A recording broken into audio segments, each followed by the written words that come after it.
الفيلم لو عجبكم هنعرف من تعليقاتكم واشتراكاتكم، وأكيد وقتها هننزل لكم أفلام أكتر هتعجبكم.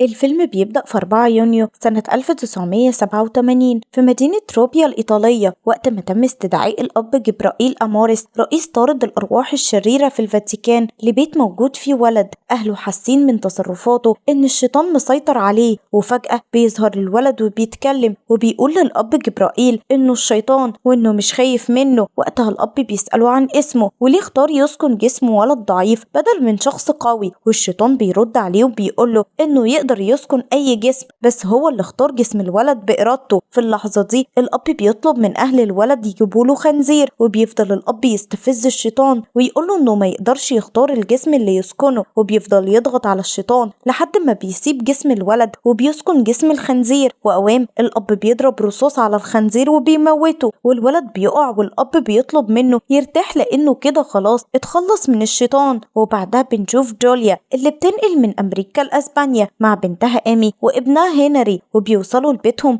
اللي بيكون موجود جوه كنيسة وبتتجدد. وهناك بيقابلوا كارلوس وبيتعرفوا على الأب توماس، وجوليا بتعرفهم إن الكنيسة كانت ملك لعيلة جوزها وهي ورثتها بعد ما جوزها مات من سنة. ووقت ما جوليا بتتكلم هنري بيروح يتفرج على الكنيسة، وبينزل الأبو وبيلفت نظره فتحة في الحيطة، ولما بيبص فيها بيشوف شيء غريب عليه رموز الفاتيكان. في نفس اللحظة بتكون جوليا بتبلغ إيمي إنهم معهمش فلوس، وأول ما تخلص التجديدات هيبيعوا البيت بالكنيسة ويرجعوا أمريكا، وبتطلب منها تخليها جنب هنري لأنها هتكون مشغولة الفترة دي. وبعدها بيعدي الوقت وبنروح ليوم 2 يوليو سنة 1987. اليوم ده بيوصل الأب جبرائيل لروما لأنه بيكون عنده استجواب، وبيسأله الكاردينال سوليفان عن طرد الأرواح اللي بيعمله في مدينة تروبيا، وبنعرف إن الأب جبرائيل بيعمل كده من غير إذن الأسقف. وقتها الأب جبرائيل بيدافع عن نفسه وبيقول إن الولد اللي عالجه كان مريض نفسي وهو بس هيأله إنه ساعده مش أكتر، وبيأيده في الكلام الأسقف لوموبا، وبيقول إن جبرائيل بيحول 98% من الحالات للأطباء النفسيين. وقتها بيحصل نقاش حاد بين جبرائيل وسوفيلان، وده بعد ما بيعرف جبرائيل إن مجمع عقيدة الإيمان لغى منصب رئيس طارد الأرواح الشريرة رسميا، وده لأن الكنيسة بتتعرض لضغوط مستمرة علشان يدوا الناس الأمل ويخلوهم ينسوا سيطرة الشيطان عليهم. وقتها الأب بيسأله هو ده بسبب البنت روزاريا اللي ماتت والمجلات كتبت عنها. بيتعصب سوفيلان وبيقول للأب يتكلم باحترام. وقتها بيصمم جبرائيل إنه يفضل رئيس طارد الأرواح الشريرة في الفاتيكان، وإن أسقفه هو اللي أعطاله المنصب ده، ولو عندهم أي مشكلة مع المنصب ياريت يتكلموا مع الأسقف نفسه. وبعدها بنرجع للكنيسة في أسبانيا وبنشوف عامل من اللي بيشتغلوا في التجديدات وهو رايح ناحية الأبو بعد ما سمع أصوات جاية من هناك، ولاحظ إن الصوت جاي من الفتحة اللي في الحيطة. وهو بيشغل شعلة نار يشوف بيها اللي ورا الحيطة حصل انفجار جامد وتسبب له في حروق كبيرة. وجوليا خافت لما شافت العامل، وكارلوس قال لها إن شغلهم في المكان ده بيعرضهم للأذى، وقرر إنهم مش هيشتغلوا في المكان ده تاني. في الوقت ده بتظهر على هنري أعراض غريبة كأنه عنده نوبة صرع، وأول ما بتوصل له جوليا بيقوم فجأة ويقول لها هي وأخته إنهم هيموتوا، وبعدها بيخربش وشه. وجوليا بتنقله بسرعة للمستشفى، وبعد الفحص الدكاترة بيقولوا لها إن كل تحاليله طبيعية، وبيسألوها إذا كان اتعرض لصدمة نفسية قبل كده، وبتقول لهم جوليا إن بابا توفى من سنة ودي كانت صدمة بالنسبة له وما تكلمش من وقتها. ساعتها الدكتور نصح جوليا إنها تعرضه على دكتور نفسي ضروري. وبعدها رجعت جوليا مع هنري للبيت، وبالليل صحى هنري فجأة ونور البيت كله اتطفى، وجوليا جرت ليكون خايف. وإيمي نزلت الأب وتشغل الكهرباء، وأول ما اشتغلت وطلعت لمامتها لقيتها واقفة بعيد عن هنري وهي خايفة منه لأنه معور كل جسمه، وطلب منهم يجيبوله الكاهن. وبسرعة جوليا كلمت توماس وراح لها، بس هنري طرده من البيت وقال لهم إن مش ده الكاهن اللي هو عايزه. في الوقت ده بيكون جبرائيل قاعد مع البابا وقال له إنهم أدوا واجبهم على أكمل وجه، لكن الكاردينال سوليفان والجيل الجديد مش مؤمنين بوجود الشياطين. وبعدها طلب منه يروح لأسبانيا وحكاله عن حالة هنري وإنه لازم هو اللي يحلها بنفسه. والبابا كان خايف إنه يكون اللي مسيطر على هنري شيطان خطير محدش يقدر يكتشفه غيره. وقتها راح جبرائيل لأسبانيا، ولما شاف جوليا طلب منها يقعد مع هنري لوحدهم. وأول ما شاف هنري طلع له الميدالية اللي بتكشف له وجود الشياطين، وفعلا عيون هنري ظهر عليها وجود الشيطان، وبدأ جبرائيل يستفزه علشان يخرجه من جسم هنري. بس الشيطان كان قوي وقال لجبرائيل إنه جاي مخصوص علشانه ومش هيقدر يحبسه في جسم خنزير ويموته. وبدأ يفكر جبرائيل بأكتر موقف بيكرهه، وهو لحظة وجوده في الحرب لما كل الجنود ماتوا، وهو بدل ما يحارب لآخر نفس عمل نفسه ميت علشان يعيش. جبرائيل أول ما سمع الكلام ده اتصدم وخرج جري من أوضة هنري، وعرف جوليا إن هنري مسيطر عليه شيطان قوي، وسألها عن الصدمة اللي تعرض لها هنري قبل كده. وجوليا قالت له إنه شاف باباه وهو بيموت، ومن وقتها مصدوم. ساعتها الأب طمنها إنه هيساعدهم لحد ما يخلص هنري من الشيطان. وفي اللحظة دي بتكون إيمي في أوضتها وبتسمع جرس التليفون، وأول ما بترد بتلاقي باباها بيتكلم وبيقول لها إنهم كلهم هيموتوا. وقتها بتخاف إيمي وبتجري على مامتها وبتقول لها اللي حصل. وجبرائيل أول ما بيسمع اللي حصل بيروح لتوماس وبيطلب منه يساعده في طرد الشيطان، وبيعرفه إن الحل الوحيد علشان ينقذوا هنري إنهم يعرفوا من الشيطان اسمه، وبيقول له إن لحد ما ده يحصل هيفضلوا يصلوا قدام هنري. وبعدها راحوا لهنري وبدأوا صلاتهم، بس فجأة النور راح وجبرائيل شاف قدامه روح روزاريا وبتلومه لأنه ما قدرش ينقذها زمان وماتت. وفجأة النور بيرجع والشيطان بيقول لجبرائيل إنه هيدمره، وبعدها بيستفز توماس وبيفكروا بأخطائه لحد ما توماس بيفقد السيطرة على نفسه وبيروح يخنق هنري. بس جبرائيل بيمنعه وبياخده ويخرجوا من الأوضة، وبيقول لتوماس يصلي ويطلب من ربنا يغفر له خطاياه. وبيبدأ جبرائيل يحكي لتوماس عن روزاريا وبيقول له إنها كان مسيطر عليها الشيطان زمان وهو ما قدرش ينقذها. في اللحظة دي جبرائيل بدأ يفكر هو ليه الشيطان بيخدعه وليه بيقول لهم هيموتوا، وافتكر إنه وهو داخل لاحظ شيء غريب على الأرض في الجنينة. فساب توماس يكون جنب هنري وراح هو يتفقد الجنينة، وفعلا لقى على الأرض ختم الفاتيكان وتحته موجود بير كبير. في نفس اللحظة دي جوليا بدأت تحس إن في حد جنبها، وفجأة مسكها وسحبها جوه السرير. وساعتها هنري نادى على توماس، وأول ما دخل يطمن عليه هجم عليه وعضه من ودنه وأكد له إنهم هيموتوا. وبالنسبة لإيمي كان في حد بيطاردها وهي مش شايفاه، ولما استخبت منه جوه الدولاب مسكها وسحبها بعيد. وقتها إيمي فضلت تصوت، وأول ما وصل جبرائيل البيت سمعها وسمع كمان صوت جوليا، وبسرعة جرى عند جوليا وخرجها من السرير. ولما لقى توماس راح معاه وأنقذوا إيمي وأخدوهم يباتوا في الكنيسة. وبعدها جبرائيل راح مع توماس للبير اللي في الجنينة وشافوا فيه ختم المحكمة الأسبانية. وجبرائيل قال إن دي كانت أسوأ فترة في تاريخ الكنيسة، وكل اللي رفض يغير دينه قتلوه. وبعدها راح جبرائيل مع توماس لأبو الكنيسة، وهناك شاف الفتحة اللي في الحيطة ولقى وراها ختم الفاتيكان، وقرر يكسر الحيطة ويوصل للختم. ساعتها فاق الشيطان اللي في جسم هنري، وكمان البابا وصلت له رسالة بأن الشر سيطر على دير سان رغم كل محاولات طرد الشيطان منه، ولازم الدير يتدفن تحت الأرض.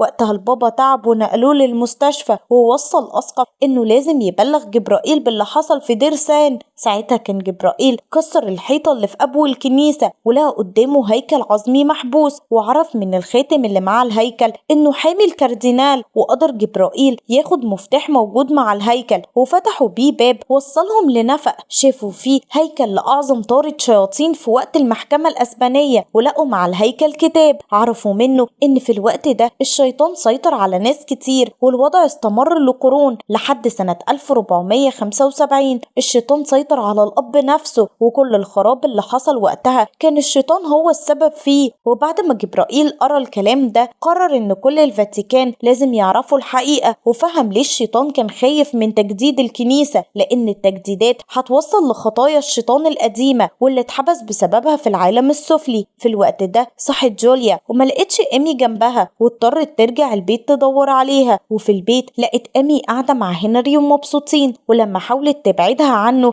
هنري ضربها وخنقها وكمان سيطر على جسم إيمي ولولها راسها. بس قبل ما يموتهم جبرائيل عرف اسم الشيطان، وأول ما قاله هنري فضل يصوت وساب إيمي وجوليا وهم بسرعة حقنوه بالمهدئات وأغمى عليه. في اللحظة دي جبرائيل قال لتوماس قصة روزاريا الحقيقية، وهي إنه زمان أول ما بدأ شغله في طرد الأرواح الشريرة جات له حالة روزاريا، ورغم إنها قالت له إنها بتشوف الشيطان لكن هو ما صدقهاش وحولها لطبيب نفسي. ومن كتر الضغط عليها والعلاج الغلط روزاريا انتحرت قدامه. وبعدها جبرائيل أخد توماس وراحوا لجوليا وقالوا لها إنهم هيبدأوا العلاج، وجبرائيل نبه عليها إن الشيطان هيستغل أخطائهم علشان يشتتهم، بس مهما حصل ما يخافوش. وبدأ جبرائيل وتوماس في الصلاة قدام هنري. ساعتها هنري قال لهم إنهم مش هيقدروا يخلصوا منه، وبدأ يهيأ لهم روزاريا متعلقة في السقف. بس جبرائيل وتوماس كملوا صلواتهم وكمان قالوا اسم الشيطان، وفعلا الشيطان بدأ يضعف وهنري أغمى عليه. بس فجأة إيمي اتحولت وعرفوا إن الشيطان سيطر عليها وبدأت تهاجم جوليا. وقتها فاق الشيطان في جسم هنري وقال لجبرائيل إنه لو سلموا نفسه هيسيب الأطفال، وفعلا جبرائيل وافق ورجع هنري وإيمي لطبيعتهم. وتوماس أخدهم هم وجوليا للعربية وطلب منهم يهربوا، وهو رجع يدور على جبرائيل ولقاه موجود في سرداب الموتى وقاعد على العرش. وقتها حاول توماس يفكر جبرائيل بنفسه وطلب منه يهزم الشيطان، بس جبرائيل طار في الهوا وظهرت روزاريا وهجمت توماس، ومع ذلك توماس ما استسلمش وحارب روزاريا بصلواته وقدر ينقذ جبرائيل ويفكره بنفسه. وبعدها هو وجبرائيل عملوا طقوس محاربة الأرواح الشريرة وحبسوا الشيطان. وانتهى الفيلم بعد ما رجعت جوليا وأولادها أمريكا وتعافى البابا وكرم جبرائيل وتوماس على محاربتهم للشيطان، بس ده مش معناه إن مفيش شياطين تانية هيحاربوها.